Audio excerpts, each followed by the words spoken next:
Thank you very much.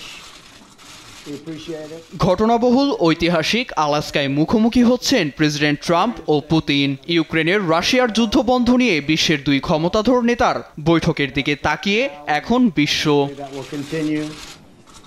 দীর্ঘ ৬ বছর পর শুক্রবার পুতিনের সঙ্গে সাক্ষাৎ ঘিরে এক প্রকার মানসিক বা অস্বস্তি ফুটে উঠেছে চোখে মুখে।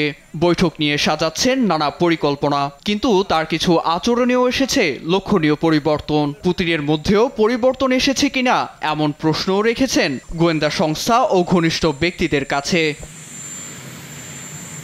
হোয়াইট হাউসের মতে ইউক্রেন বিষয়ে কিছুটা দৃষ্টিভঙ্গি বদলেছে পুতিনের। এ অবস্থায় যুদ্ধবন্ধে রুশ প্রেসিডেন্টের সঙ্গে চুক্তি নিয়ে আশাবাদী ওয়াশিংটন। তবে মার্কিন গোয়েন্দা কর্মকর্তা বলছেন ভিন্ন কথা। তাদের পর্যবেক্ষণ বলছে যুদ্ধবিরতির সময় সামরিক শক্তি বাড়িয়ে ফের আক্রমণ চালাতে পারেন পুতিন। তবে পুতিন ও ক্রেমলিন কর্মকর্তারা কি ভাবছেন এত কিছু জানা যুক্তরাষ্ট্রের কাছে এক কঠিন পরীক্ষা।